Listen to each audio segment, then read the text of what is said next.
वो आपके लाइफ में आप इतना ज़रूर सफल हो जाना कि कहीं पर जाने पर लोग आपको बोले कि हम आपका इंतज़ार कर रहे थे, आपके लिए ही काम रुका है। इतनी मेहनत जरूर करना, ऊपर वाले से हमेशा प्रार्थना करना, आप जिसको भी मानते हो कि हे ईश्वर हमको उतना सफल जरूर बनाइए कि हम बाकी लोगों की मदद करें। हमारे समाज में हमको सिर्फ नौकरी लगना ही हमारी सफलता नहीं है। नौकरी लगने के बाद आप खुद जिंदगी भर नौकरी करने के बाद कमाते रहोगे, अपने परिवार के लिए करोगे, लेकिन बदले में समाज को आपने कुछ भी नहीं दिया। अरे उस समाज ने आपको नाम दिया है, पहचान दी है, कम से कम उस समाज में जाके 2 मिनट उठो बैठो तो सही, समाज के साथ बैठो, आप लोगों से बात करके देखो कि वो लोग बैठ के कितना आपको मिलके कितना खुश होते हैं। प्रॉब्लम हमारी क्या होती है, एक हम पढ़ लिखने के बाद बड़े बन जाते हैं, हमारे जिस समाज ने हमको पहचान दिलाई उस समाज के साथ हम बात करना कभी पसंद नहीं करते।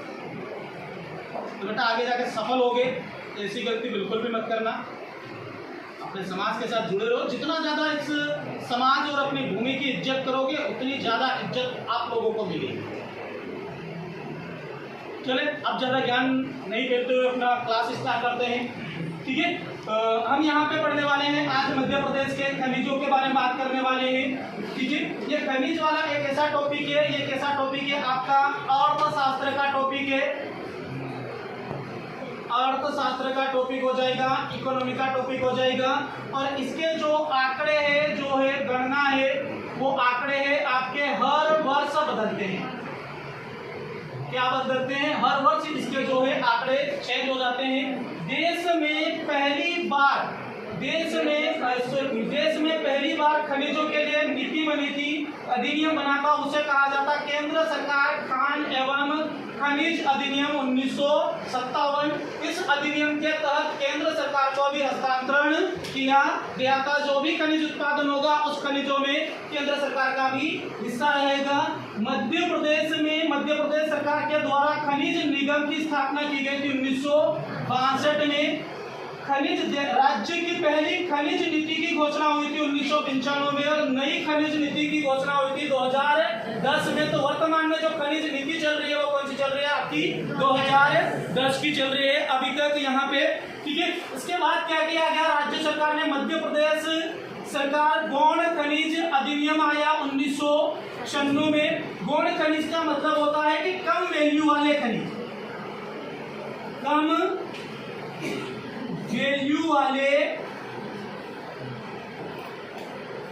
कम वैल्यू वाले क्या हो जाएंगे?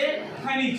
तो ऐसे कम वैल्यू वाले जो खनिज होते हैं उसमें जिस पंचायत से निकलता है उस पंचायत का भी हिस्सा होता है, उसको भी सरकार को क्या देना पड़ेगा? हिस्सा देना पड़ेगा, ठीक है। गौण खनिज नीति लेके आई थी सरकार 2004 में, ठीक है। मध्य प्रदेश सरकार द्वारा अवैध रेत खनन को रोकने के लिए रेत खनिज नीति लेके आई थी 2015 में। ये पहली थी, 2015 वाली पहली थी। और जो दूसरी खनिज नीति आई थी वो कौन सी? 2017 में। तो वर्तमान में 2017 की खनिज नीति चल रही है आपकी। यहाँ पे 6 सितंबर 2018 को ONGC नामक जो कंपनी ने विंध्यन बेसिन में प्राकृतिक गैस और तेल की खोज की थी 2018 में। अभी स्टार्ट नहीं हुआ है, आने वाले टाइम में हो सकता है ये स्टार्ट हो जाएगा, ठीक है।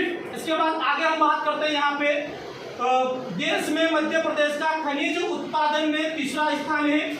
खनिज उत्पादन में कौन सा हो जाएगा? तीसरा हो जाएगा। जो भंडारण है उसमें किसका हो जाएगा? 5। भंडारण में पहले स्थान पर है उड़ीसा का। भंडारण में पहले स्थान पे क्या किसका हो जाएगा? उड़ीसा का। मध्य प्रदेश का निम्न खनिज उत्पादन करने में देश में कैसा हो जाएगा? प्रथम स्थान है। हीरा जो है, हीरा उत्पादन भागेर नामक नदी घाटी में होता है और उसका निकालने का काम करती है NMDC नामक कंपनी। इसके अलावा तांबा उत्पादन करने में पहला स्थान है। स्लेट उत्पादन करने में पहला स्थान है मध्य प्रदेश का देश में। गेहूं उत्पादन में पहला हो जाएगा और डोलोमाइट में भी पहला स्थान हो जाएगा किसका?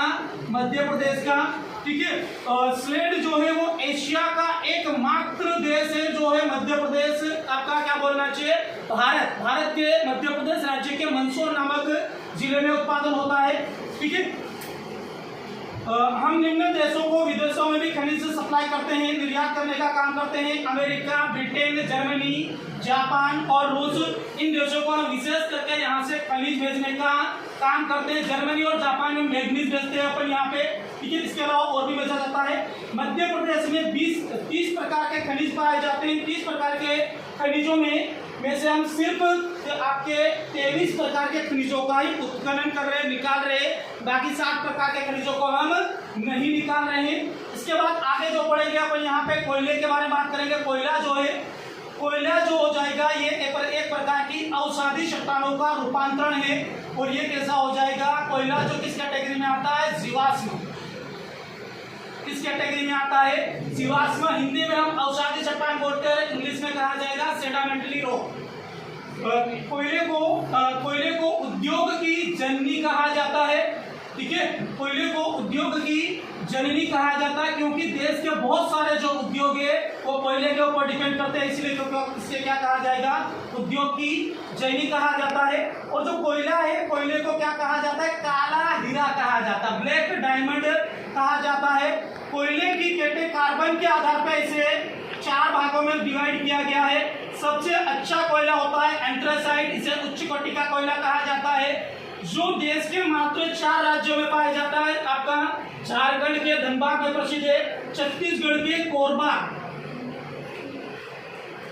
खदान इसके लिए प्रसिद्ध है। इसके अलावा जम्मू कश्मीर में है और पश्चिम बंगाल जैसे राज्यों में उत्पादन होता है। मध्य प्रदेश में लिग्नाइट नामक कोयला पाया जाता है। मध्य प्रदेश में लिग्नाइट कोयला पाया जाता है। लिग्नाइट कोयला मध्य प्रदेश में सबसे ज्यादा कोयला उत्पादन करने वाला जो जिला है वो हो जाएगा आपका शहडोल। इसके बाद होता है बिटुमिनस। बिटुमिनस के बाद आता है पीट, ठीक है। पीट को घटिया किस्म का कोयला कहा जाता है, घटिया किस्म का कोयला कहा जाता है, ठीक है। अब कोयले का जो निर्माण है इसका उल्टा चलेगा।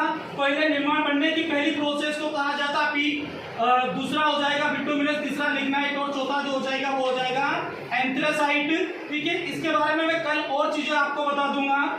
कोयला उत्पादन करने में देश में मध्य प्रदेश का 4था स्थान है। देश में कौन सा स्थान है, 4था स्थान है। विश्व की सबसे बड़ी दूसरी कोयला परत और एशिया की दूसरी सबसे मोटी कोयला परत सोहागपुर जो सिंगरौली में है, इसकी जो मोटाई है वो है 136 मीटर, ठीक है। तो बस आज के लिए इतना, बाकी कल मिलते हैं। धन्यवाद।